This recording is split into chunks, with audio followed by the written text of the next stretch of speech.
Masih lagi bersama saya, Syabana Hassan dalam Tijarah dengan topik perbincangan kita hari ini, pelaburan emas, scam ataupun reality. Baik, Dr. Bad, saya nak bertanyakan ya, dengan situasi ekonomi negara sekarang yang tidak menentu ya, dengan pandemik COVID-19, emas ni dilihat sebagai satu tempat selamat bagi mereka yang mencari perlindungan daripada pelaburan-pelaburan yang mempunyai risiko tinggi seperti shares. Okay? Contoh. Tetapi dengan begitu banyak sangat penipuan dalam pelaburan emas, ini membuatkan masyarakat kita macam agak skeptikal nak membuat pelaburan dalam pelaburan emas yang patuh syariah. Jadi sebagai seorang konsultan di sebuah organisasi yang banyak memberikan nasihat terhadap pelaburan patuh syariah iaitu Isra Consulting, saya nak bertanyalah, wujud ke syarikat pelaburan emas yang betul-betul patuh syariah di luar sana? Baik. Jawapan dia, ya. Memang ada syarikat-syarikat, bahkan bank-bank yang reputable banks yang menawarkan produk-produk pelaburan emas. Dan kalau kita tengok, satu-satu produk pelaburan yang melibatkan emas akan diiktiraf sebagai patuh syariah ataupun syariah compliant investment bila mana dia memenuhi beberapa ciri-ciri wajib. Dan bila kita bercakap tentang soal emas, kita kata ada satu hadis, satu undang-undang, satu kod yang perlu sepatutnya dihafal oleh semua orang, yang mana yang diriwayatkan oleh Ubadah bin Samit. Nabi sallallahu alaihi wasallam sebut az-zahabu bil-zahabi wal-fiddatu bil-fiddati wal-burru bil-burri wasy-sya'iru bil-syairi wat-tamru bil-tamri wal-milhu bil-milhi sawa'an bisawa'in yadan biyadin. Dan Nabi kata fa in ikhtalafat hadhihi al-asnaf fabi'u kaifa syi'tum idza kana yadan biyadin. So kita kata dalam isu benda yang melibatkan emas, benda yang paling utama kita kena pastikan emas tu ada. Dan ini merupakan salah satu orang panggil ciri yang paling utama sekali untuk setiap orang yang berminat ataupun berniat untuk menyertai pelaburan emas.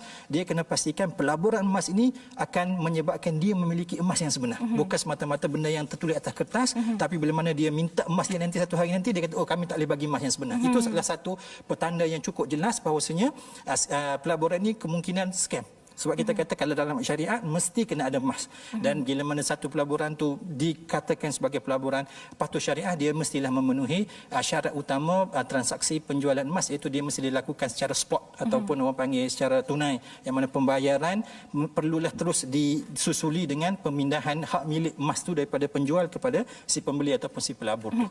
Jadi di sini Dr. Bad, boleh saya katakan ya, pelaburan emas patuh syariah, syarikat pelaburan emas patuh syariah memang ada di luar sana yang boleh kita percayai lah ya. Boleh. Ya. So kita kata memang pun kami di peringkat Isra Consulting pun kita ada banyak menasihati banyak syarikat. Antara syarikat yang kita telah certify ataupun kita telah endorse sebagai menjalankan ataupun menawarkan produk-produk pelaburan patuh syariah ialah seperti Quantum Matter yang kita sebut QM. Setakat ini kita kata dekat Isra Consulting kita telah endorse 3 produk pelaburan emas yang ditawarkan oleh syarikat Quantum Matter Sdn Bhd ataupun QM ini, iaitu Gold Storage Account, Gold Leverage Account dengan Gold Advance Account. So ketiga-tiga ini setelah kita telah berpuas hati dari sudut strukturnya dan dari sudut orang panggil documentation yang terlibat, maka Isra Consulting telah mengesahkan bahawasanya ketiga-tiga produk ini adalah produk pelaburan emas yang memenuhi kehendak syariah, maka dia jadi syariah kompleks. Bila kita bercakap mengenai Gold Storage Account,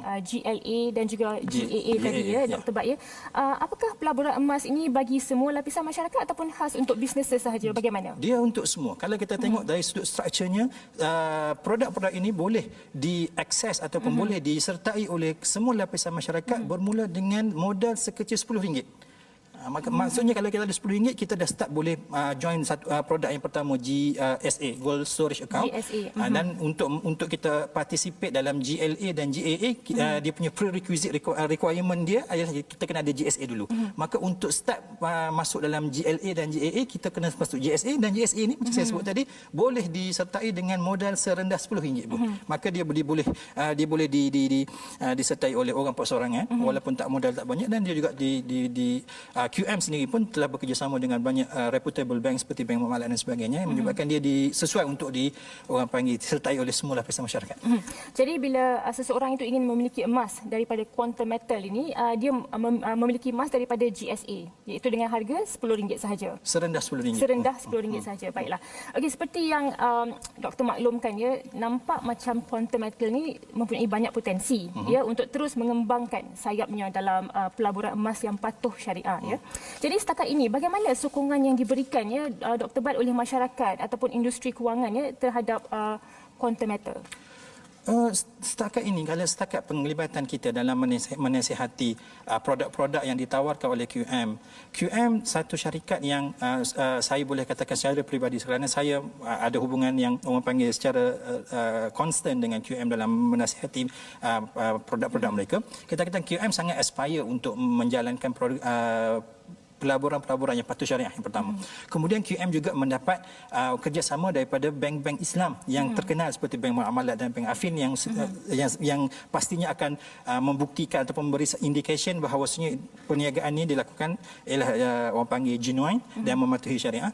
Dan kita kata QM juga orang panggil dia mempunyai simpanan emas yang memang kita tahu. Kita sebagai penasihat syariah kita telah menjalankan audit dan sebagainya, dan emas-emas yang disimpan maksudnya dia melibatkan emas fizikal yang sebenar boleh diakses bila-bila masa sahaja. Dan maka kalau seorang pelabur tu dia beli emas daripada QM, disimpan dalam GSA, dia participate dalam GLA dan GAA, kalau dia nak dapat emas anytime dia boleh redeem. Baiklah, fizikal emas itu adalah penting ya, untuk memastikan sesuatu syarikat itu adalah patuh syariah ataupun tidak dalam pelaburan emas ya Dr. Bad. Okey, baiklah Dr. Bad, terima kasih.